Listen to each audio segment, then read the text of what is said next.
It's uncontainable, unconditional love. That one right there came to you by William Murphy. We are right here in the studios. It is Kasseem right here with you. You have been hearing us with some wonderful gospel music right here on Truth Be Told. And we're going to get into our discussions for today. We give God thanks for allowing us to be here. We've got Shamyra in the studios, and we Hello. got Chadira in the area. Hoping that we're going to hear from her sometime soon. Um, we got Mikhail walking in the door, and it's going to be something interesting today. So, the topic for today is living in love. Love, love, love. That word that we know about, that word that we hear about, and you know, we live in a culture that is in love with being in love. And we use that word love so freely. We use the same word to describe what we feel about food. We use the same word to describe what we feel about sports, our pets, celebrities, our spouse, our family members. All the same word. We even use to talk about God. But what do we mean when we say love? Something that we're going to talk about today. And I want to hear. Um, and I know Myra got stuff to say. So Yes. go ahead. Yes.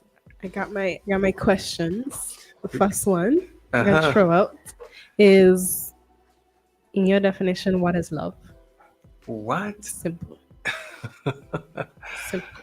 What is love? I would say that love is the language that God uses um, to relate to his children, Mm-hmm. and it is his very essence, Okay. right?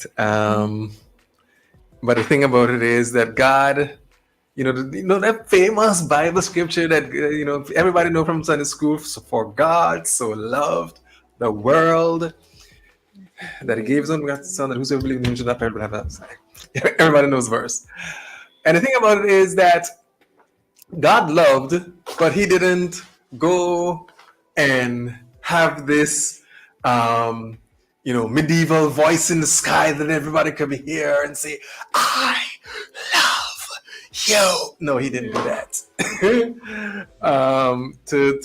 To demonstrate His love to people on earth, He demonstrated it by His actions, by how He sent Jesus to die on the cross, and I think that is the nature of love. Mm-hmm. It is more than just emotion, it is about action, it's more than a sentiment.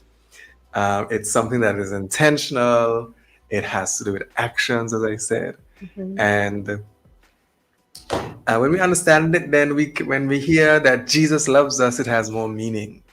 Um, and understanding how love can set us free takes new meaning. Yes. So Yeah. that's my little simple definition of love. Love is basically you serve someone before yourself, like considering others.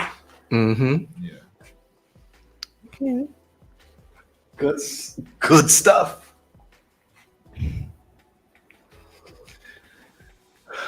So, you have more questions? Oh, you Yes. got a definition too. No, I'm the host today. Okay, Go ahead. go ahead. Question number two. You guys kind of touched on it a bit, but Mm-hmm. um, my question was like, do you think that love is a feeling at all? Like, I know people say that, they get butterflies, and like in the Mm-hmm. movies when they give advice to their children, I give advice to a friend about love, it's always like, you would know, you would feel it, you would get butterflies or whatever. Like, You'd feel a is vibe. yeah. Uh, I gotta let me can answer that one. So Well, this is more romantic love. in view of feelings, there are emotions, Mm-hmm. and emotions are always fleeting, Mm-hmm. always changing. So love is more a decision than a feeling, because you can feel like you don't love someone one time, but Mm-hmm. that doesn't mean that the practices of love should not be like displayed Mm-hmm. towards them. Okay. Yeah. Um, I think that love is often confused with deep affection. All right. So a lot of times people would have a deep level of affection for someone and they would say they love the person. Mm-hmm. But I would say, that, you know, we would want to really give love the deeper meaning that it deserves because love transcends feelings and emotions that Mikhail was talking about. Um, and in the Bible, in the what the what I grew up hearing as the love chapter, really told us about what love is. You were quoting from that a little earlier in the program, and being patient and kind, not prideful, not envying, and um, all of those things are actions and not necessarily feelings. So, can have an encounter with someone and you know have emotions towards them? Yes. Can have the butterflies? Yes, and you can have the butterflies at first sight. You could meet somebody and be like, mighty God. And I would even call that excitement. You get Yeah. excited about what you see. hmm but I think it's when it goes beyond those feelings and emotions, and you get to the point where um, you have to choose um, how to respond in certain situations. That's why, a lot of times when you're talking about like relationships, and I at least would advise people to try to get to see the individual in different environments and scenarios, and you know Mm-hmm. test them to see how they respond, because a lot of times Yeah, because a, true love is identified within the fire. a lot of times you don't know if is really just a little tingly tingly until something happens that makes that person choose whether they gotta really you know Put on the mask. Keep it on. really show you with their actions beyond their feelings.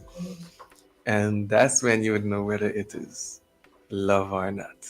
When you should walk away from the person, but you choose to stick around because love is patient. Yeah, better have a good because. Hmm? Eh? But wait a minute here. Are you in? Are you out? Eh? Eh? Come and join the conversation. Come join the conversation. Chadira got something to say, but she afraid of the camera. So I call her out. Eh? Join the conversation. Join the conversation. Wait, the I'm remote. like, camera, but I'm not coming.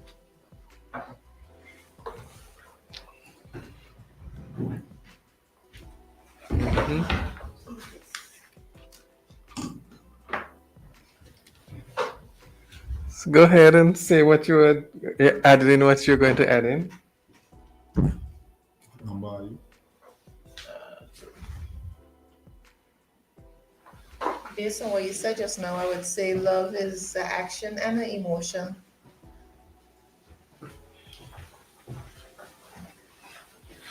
And I would just use John 3:16, the most popular Bible verse. Huh?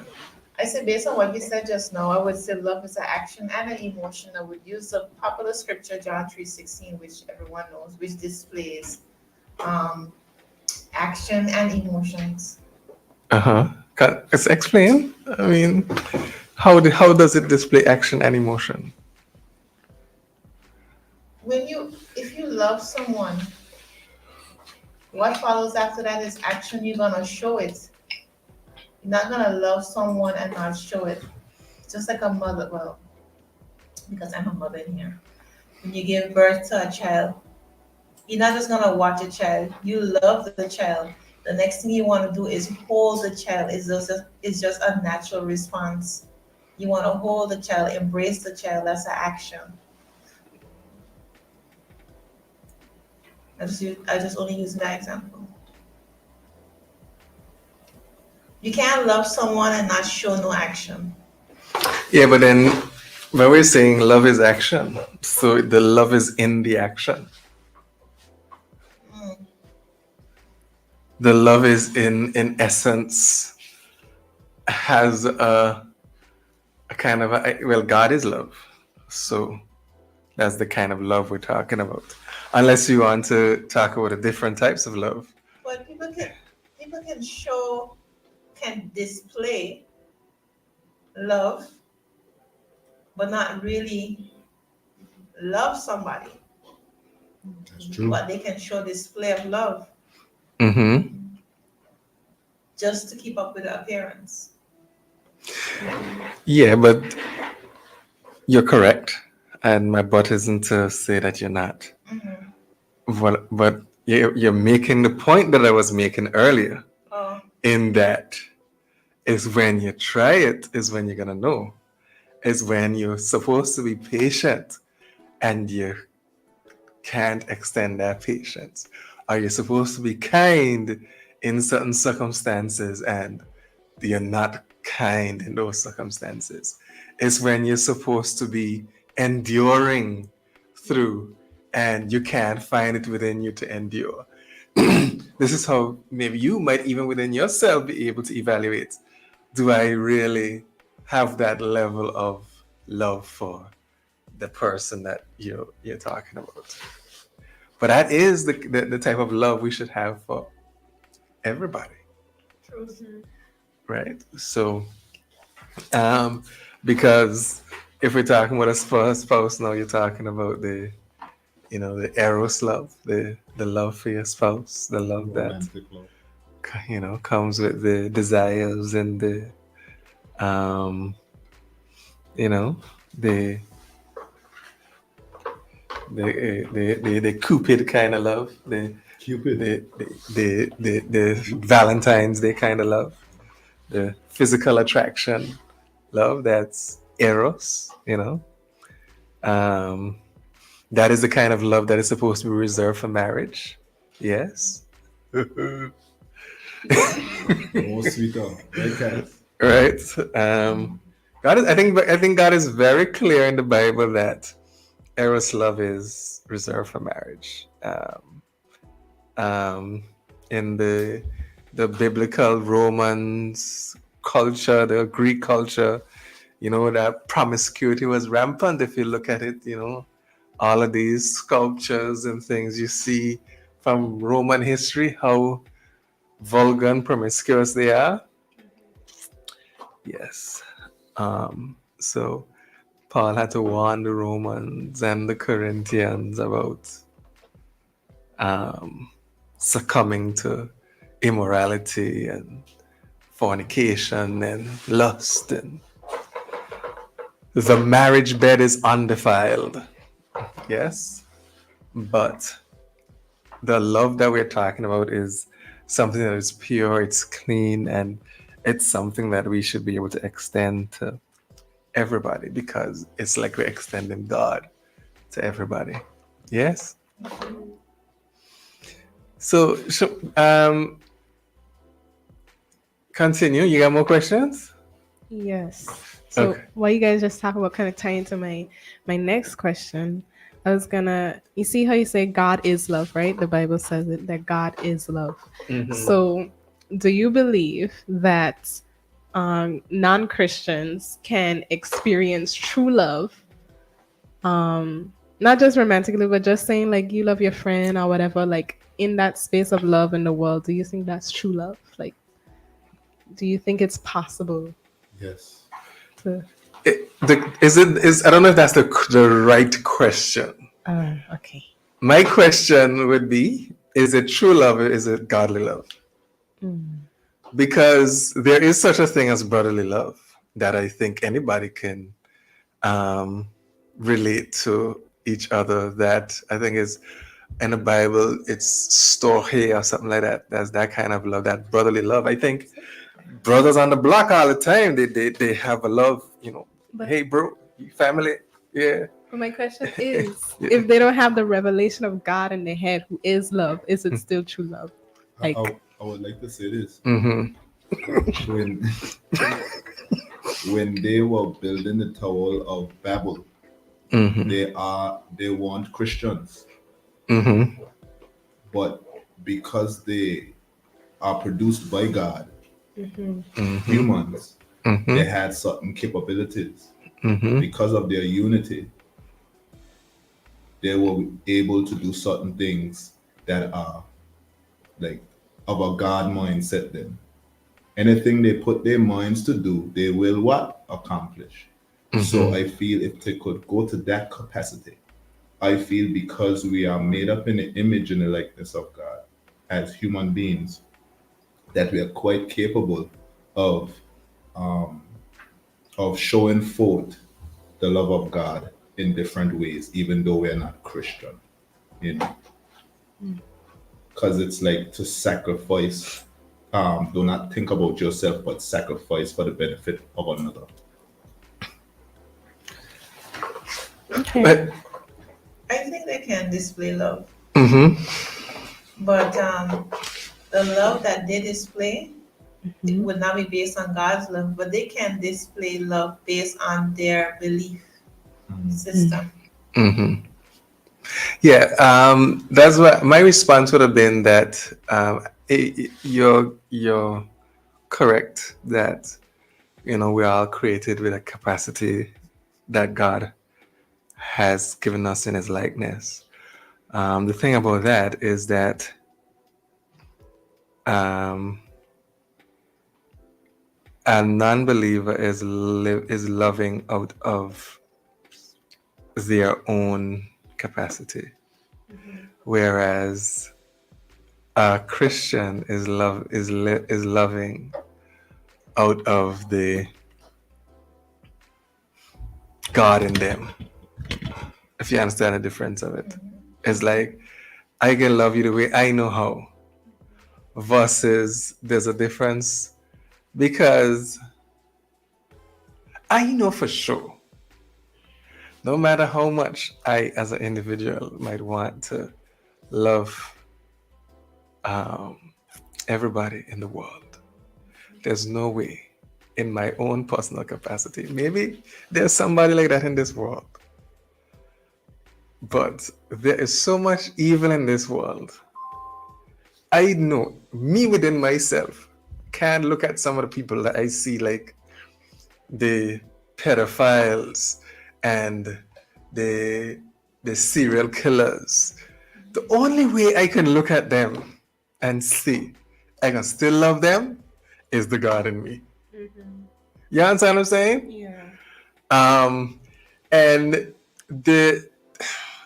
maybe there's people out there that I know it's easy for everybody to like come to agreements with people, and they can love each other, like the Tower of Babel example. That was a perfect example because these people, they had a common goal, they were working together.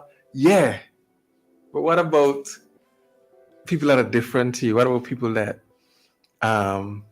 really, in your own eyes, don't necessarily deserve love? That's the next question. We these are the same kind of people that God is saying He loved. Because He said He loved the whole world.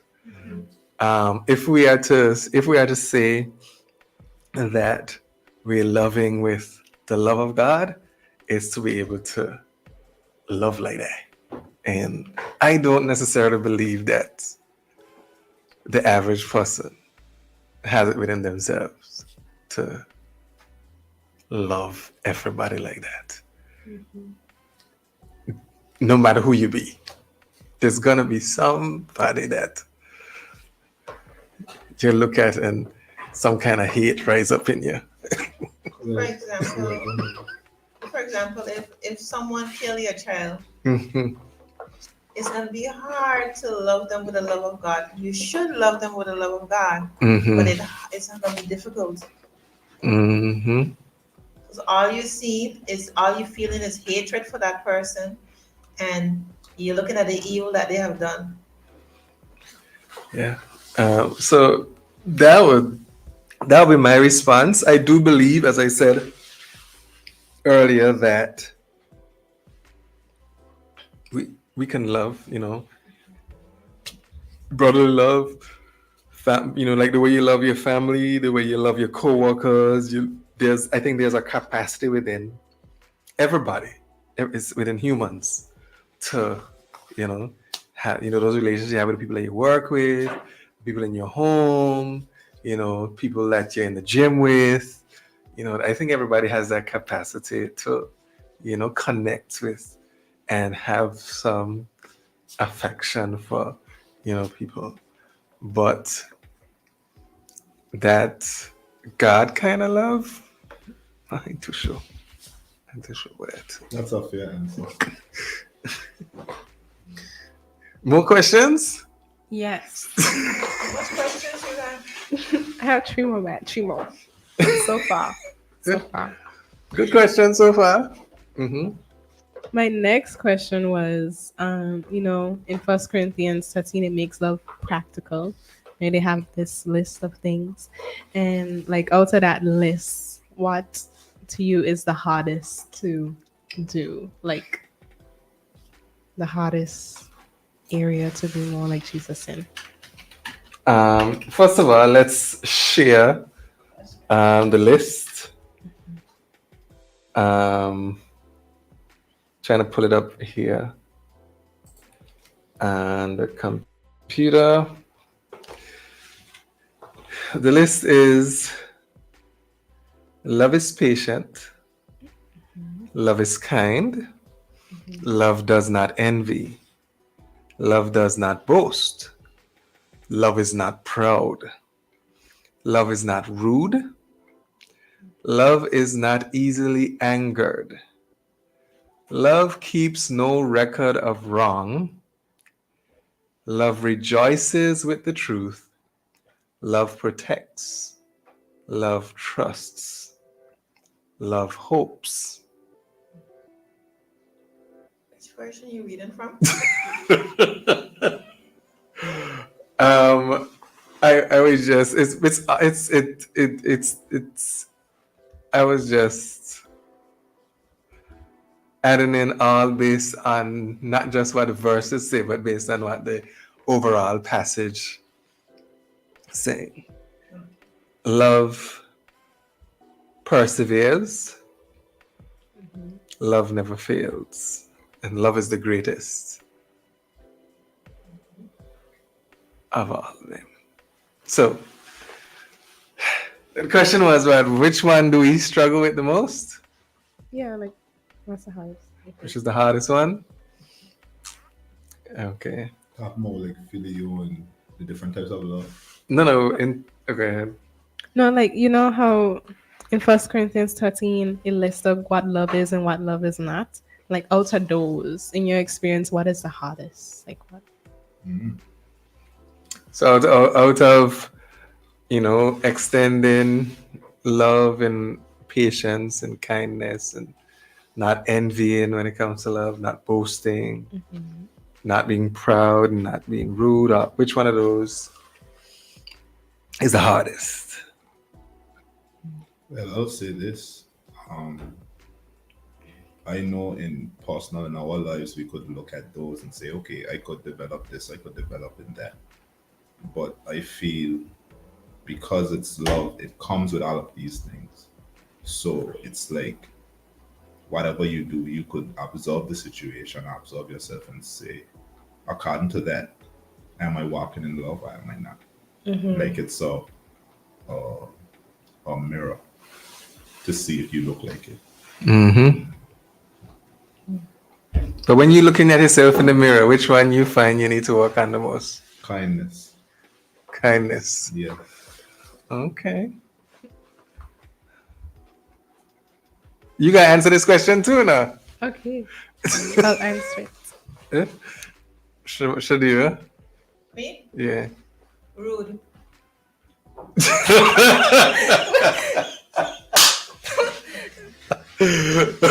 Master I think. But rude? Yeah. When I feel I'm not rude, I come across as being rude. So you laughing? That is so accurate. Mighty God. That's like confession. Okay. Mhm. Okay. Oh, for me, let me see.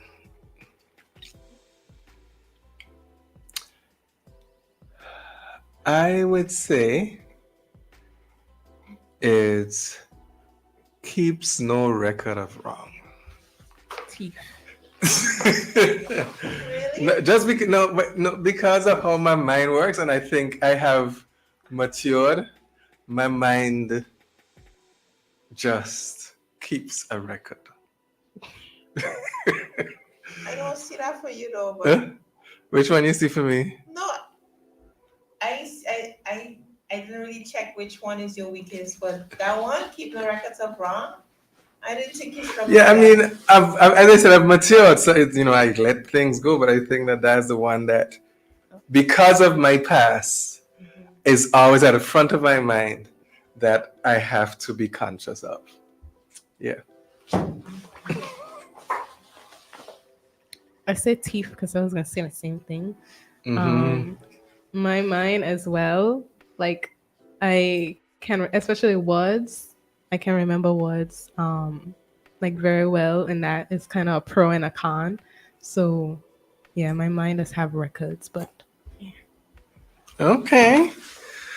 So I mean, all of us, we working to be more like him. So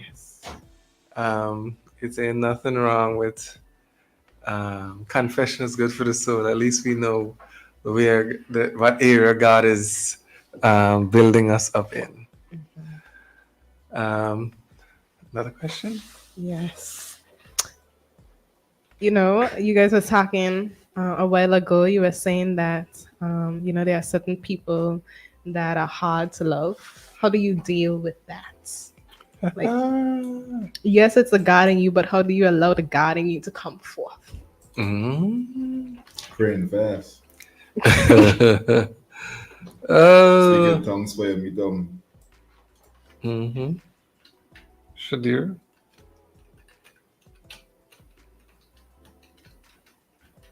Ian answered.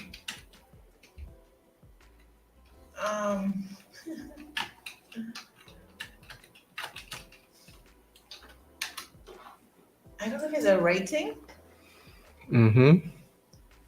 but what I do is just mute them out. Yeah, you heard that word before. Yeah. Just mute them. So I'm not being rude to them. I'm not retaliating or anything like that.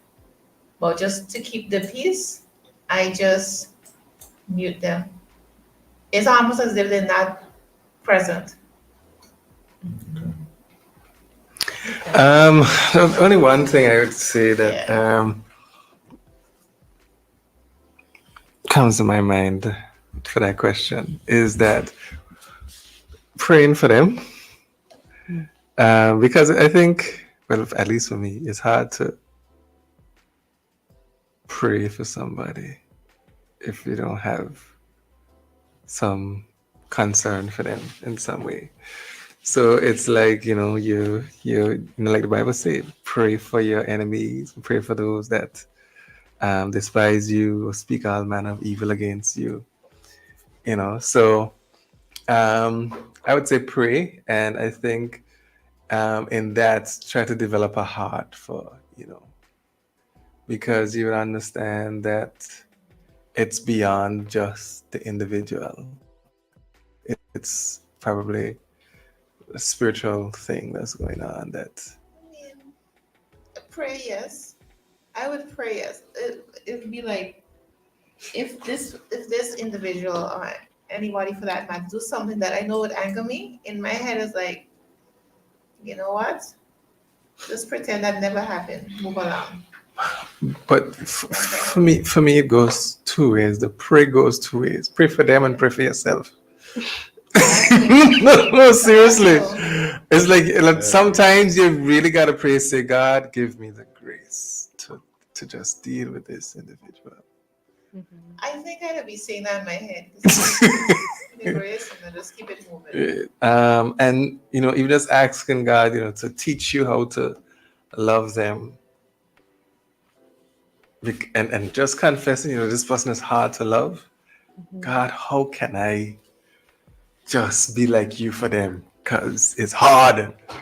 Because for me, in my personal life, how I got over past hurts and like people that do me wrong or whatever, I would pray for their best.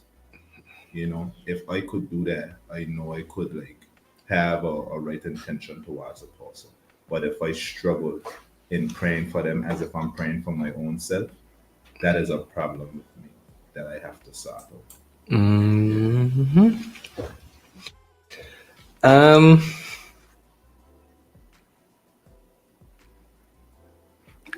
the thing is that I think there's a scripture that says, if you only love who love you, You don't profit nothing.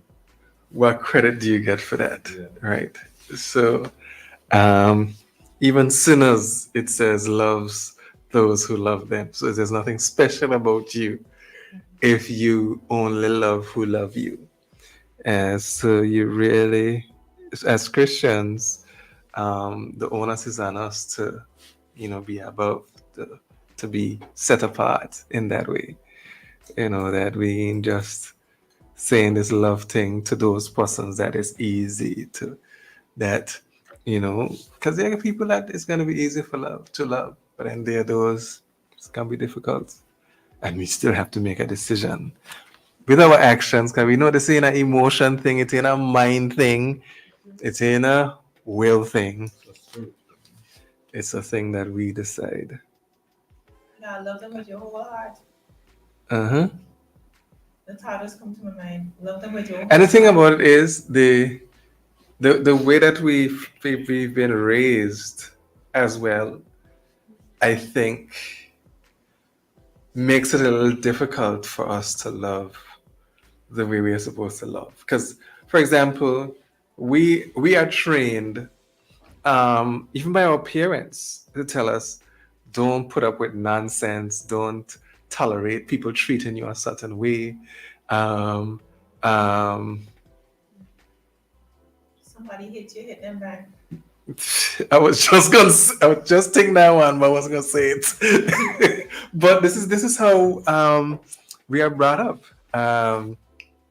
I I could remember one time as a young man being punished because somebody steal my lunch, and I should have defended myself better, right? So I mean, these are little things that I think in parents we're really looking out for the well-being of our children, but is it really teaching them the ways of love? Huh? Is it really? And even in that topic of, how would you feel about deciding to still treat someone who doesn't like you, who would be difficult to love, treat them the way that you would want to be treated? Um, do unexpected actions for them, um, of love. Um, And that will put coals on their heads. exactly. Um, more acts of kindness, just giving to them out of, it's like you trying to break whatever it is that is so hard. And But it has to be with no ulterior motives. That too. that's a good point. It's a really good point. Yeah, I think that is something that all of us have to think about. How do we love those persons that are hard to love? Because I think for each and every single one of us, it might be our own little process we have to go through to be able to overcome. Because some people hold on to things, some people are just, more abrasive than others. So it's like some people have like an immediate response, and it's only that after the immediate response is like, oh my God, that was not very loving of me, was it? You know what I mean? So we all have our own little nuances about us that we have to check to see that we are loving the way we should love. Yeah. Mm-hmm. Oh, I thought she was gonna say something. My last question is kind of like a yes or no. Mm-hmm. We spoke about it a little bit before, Mm-hmm. earlier in the session. What is worth more value, saying I love you or showing I love you? Personally, Oh, for me, yeah, like I'll come back to me. I never really thought of it. Come back to me. Saying I love you or showing I love you? Okay. You're asking if I prefer someone telling me they love me or showing me they love me? yeah, like which one is more value? Receiving. Yes, in a Okay. For me, I would say showing me. I don't care what you say. Your actions speak louder than words. That is true. Perfect. Mm-hmm.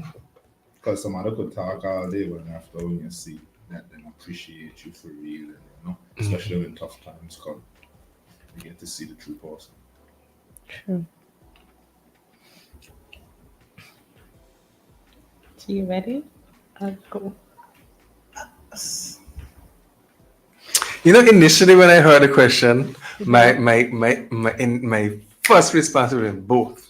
Yeah. Well, you gotta have a child.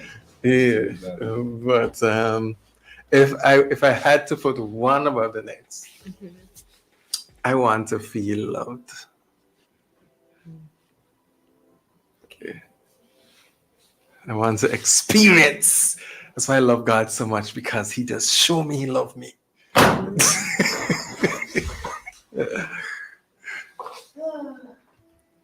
I just had a thought. Mm-hmm. Like, it's really, you really gotta have a balance of both for real, because for some reason, like, domestic violence came to my head. Mm-hmm. Say women who are like stuck in relationships, even friendships this could work out in, like, and that person is telling you they love you, but they're treating you bad, and you're so blind by what they're saying that you don't actually see the actions, because they're so good with words, they're so good with like making your ear tingle, whatever, like they're good at, Flattering you. yeah, Yeah. that's right. That's true. I see that like on TV shows all the time, battered and bruised, and then afterwards the person comes back and say, I do it because I love you. And Then there's a flip side. that's a whole flip side. Because, like, I'll say old school. You got these parents who never said I love you to the child, but they're showing all the display of love and making sure that you have everything, but you never really hear them say I love you. So Mm-hmm. people like those would say, I would prefer to hear the words I love you. Mhm. Mm-hmm. So I don't. That's Well, the true. true value should be based on action, Yes. not words, point blank. But if we have to be given a choice, personally, some people might say, just tell me. You ain't gotta really show me, just tell me. I just want to feel good. Hmm. You can have some people like, I don't know. Okay, so I want to throw a question out there. It's like a self-evaluation question. Do you find yourself more loving or more critical and judgmental of others? Repeat that? Do you find yourself to be more loving or more critical and judgmental of others right now? I would say both.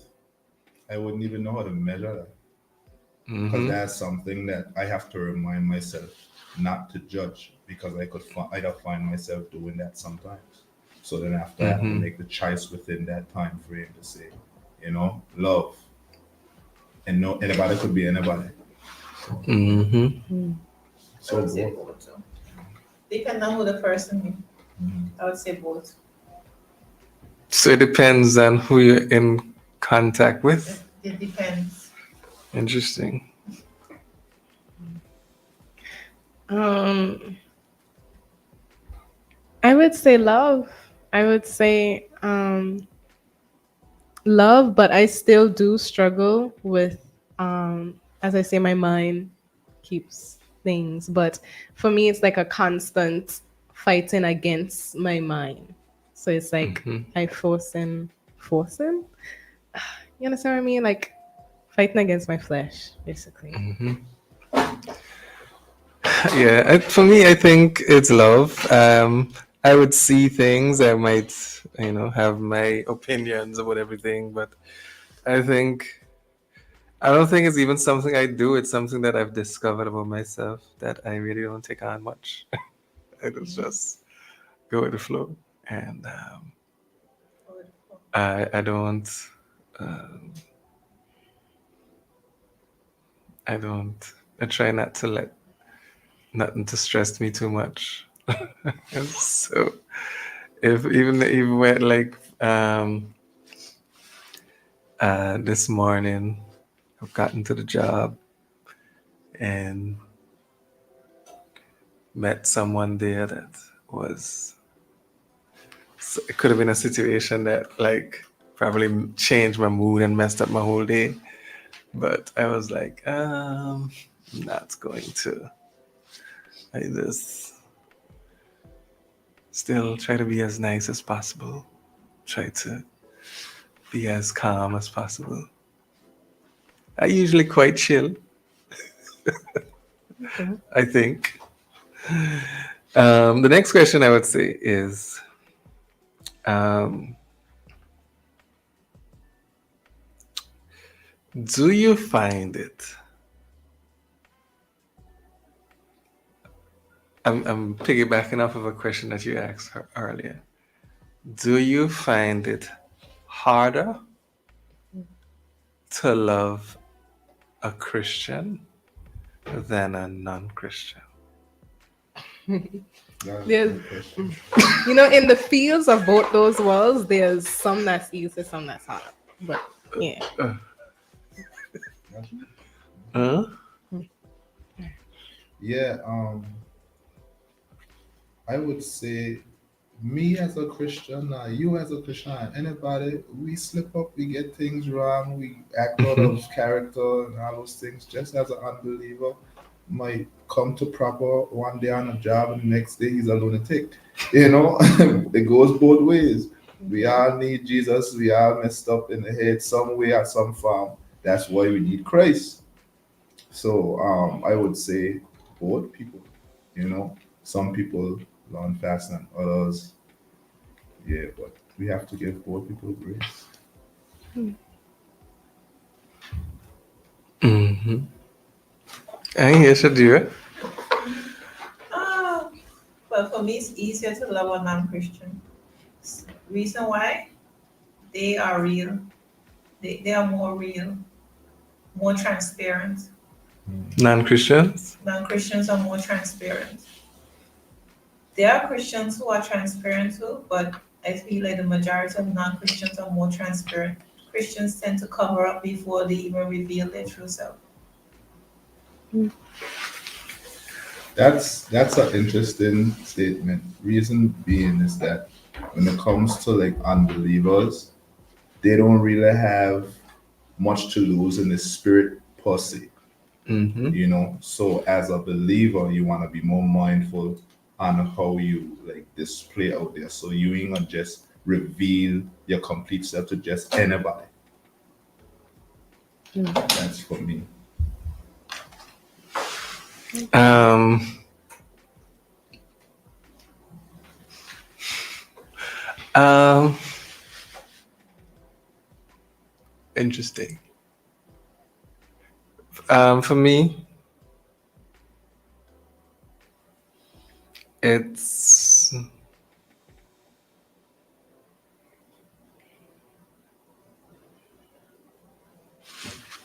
I'm thinking about it now. For me, it's kind of equal, I guess. It's kind of equal, but I know that it's not supposed to be equal.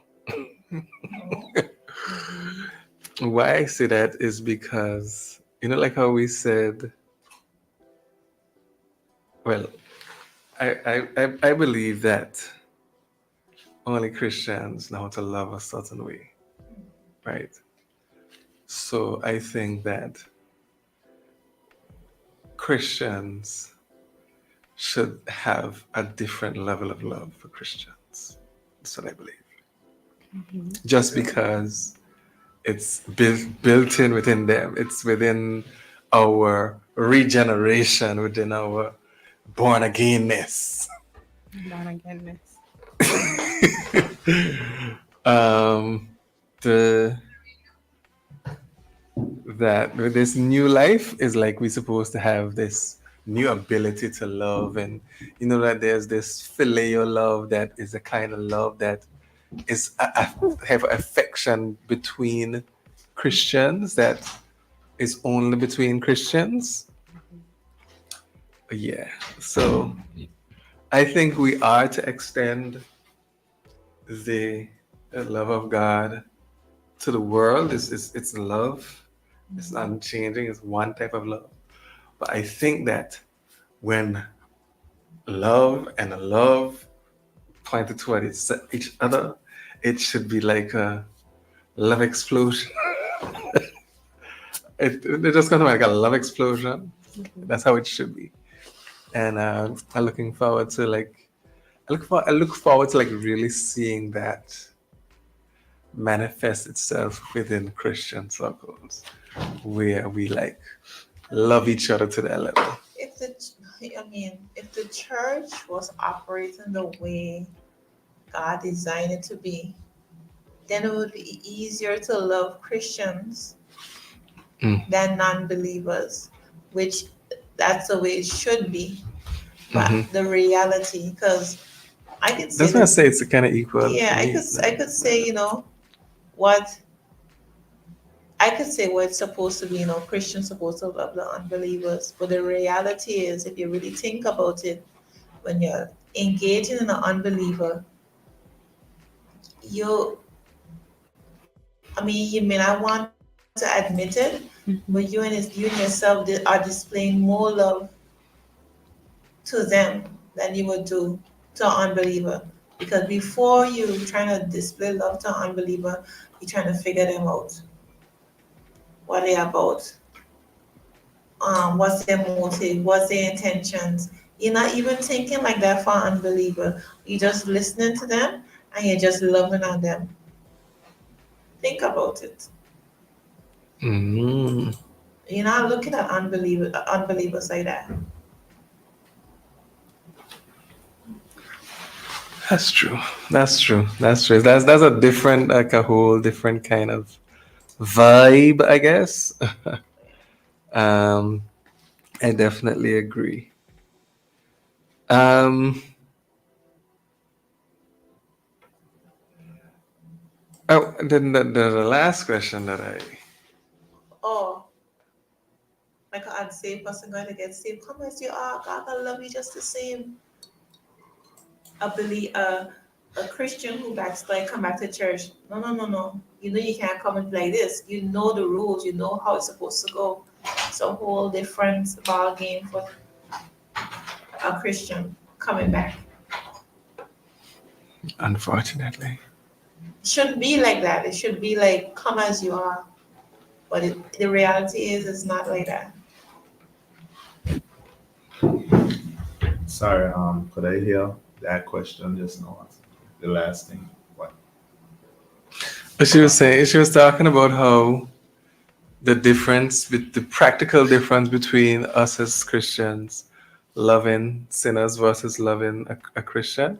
Like the response is different. When someone getting saved, they say, "Come as you are, God loves you," yada yada. But if somebody's backslidden, come back to Christ, our response is more judgmental and tell them they know better, blah blah blah, blazy blazy blah, right? Yeah, but it shouldn't be like that. It should be just Yes. the same. Yeah, we should be loving across the board, across the board. No, the smart doesn't say across the board. Well, the question is, why do we do that? Why do we do that? Be judgmental. No, I mean like if somebody gets saved and then walking in Christ for a while, and then after they Why did this backslide? You go mean? backslide, and then when they come back, even in them black backsliding, they get judgment, of course. But when they come back, no. Why are we quick to judge them when they like come back in the church walls per se if they left? Those kind of things. Like I would add to on why, but what do you guys think? Why would we judge them? Simple. The church is not functioning the way it's supposed to function. Mm-hmm.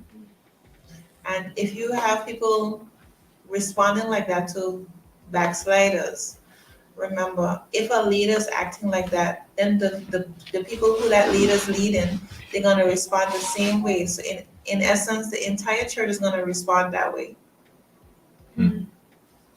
That's interesting. Yeah. Yeah. I think that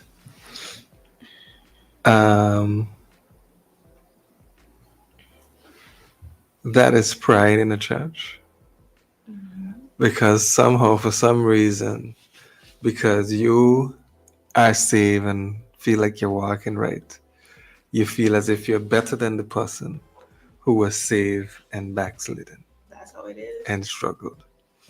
And you feel like now that they're coming back, because in your mind they're lesser than you feel like you have a right to treat them as lesser than you. And that's an unfortunate truth that we see in church, whereas we should be like the father of the prodigal son instead of being like the brother of the prodigal son. I just had another thought. Like I agree with what everybody's saying, but it just came to mind like a part of that could be just disappointment. Like I don't agree with it, but the thought just came. It could be disappointment, and it's like you gonna do this again, like cautious. Yeah. There are those that I think might be exercising, as you say, caution. They're worried that this person isn't serious, and maybe one bad apple might spoil the whole bunch.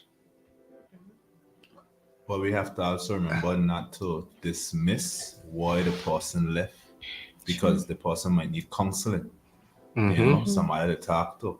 So now when he comes back, whether it be through the counseling or whatever situation, we could identify the cause beforehand so it does to prevent it from happening again as the church.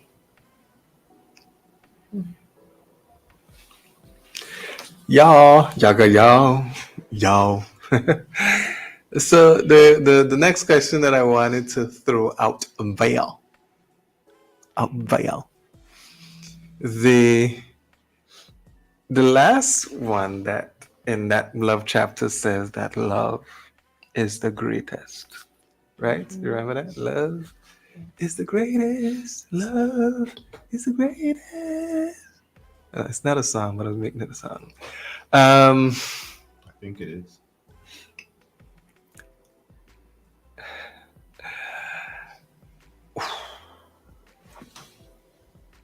how important would you say love is to you?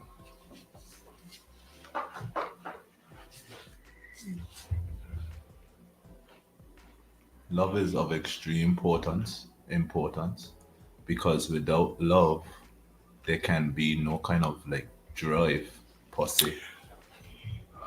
When I ask the question, I want you to think of the question in terms of how important, but is it something that is on the forefront of your mind in your everyday interactions, in your, you know, in you being you? Is it something that you consider in terms of, I wake up today? Do you think about it? Is it? Not really, no.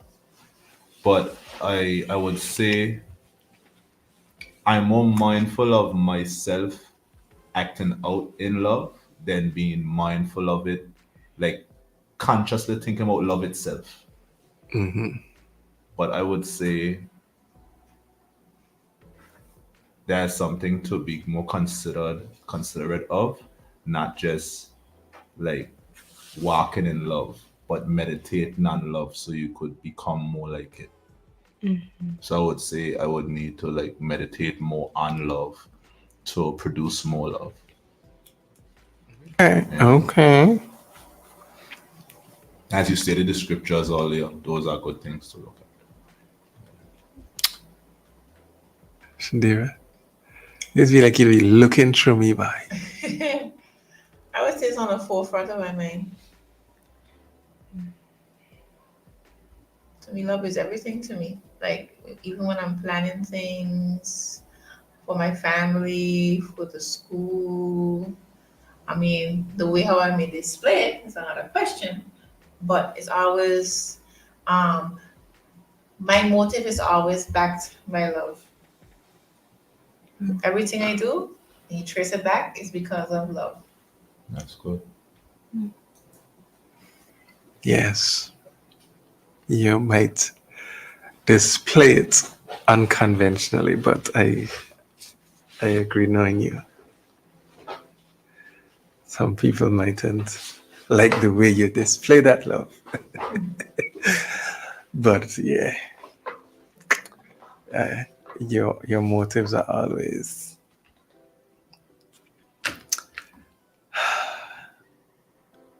Wow. Shamyra. No, Um, for me, it's very important because it comes from my own testimony of like how love made an impact in my life. So, um, I had to learn exactly what love is, and I still am, in order to show it, in order to live in it, the way Jesus lived in it. Yeah. Um, I would say it's in the forefront for me as well. Um, for the things on my mind would be love, purpose, assignments. It's like those kind of, it's usually the forefront of my mind. And I totally agree with you. I think I grew up in a way that I don't think that I was shown what love is. I didn't get to learn it until much later in life. Um, and I always tell people there was this one time that I came across this sermon by Bishop Noel Jones that changed my life. And it had to be that I needed to hear that message at that time, because now I'm going back trying to find the message in the same place that I knew it was. I can't find it. I'm going to go and try and look for it again on an old hard drive that I have. But he had taught me about that, taught about love, that yeah, the whole same First Corinthians 13, by the way it was broken down, was life changing for me. I don't even think that I'd be able to love, have a family, be married the way that I am now if it wasn't for that. And I think, I brought it up because I think that part is essential. Having an understanding of love, a revelation of what love is really essential.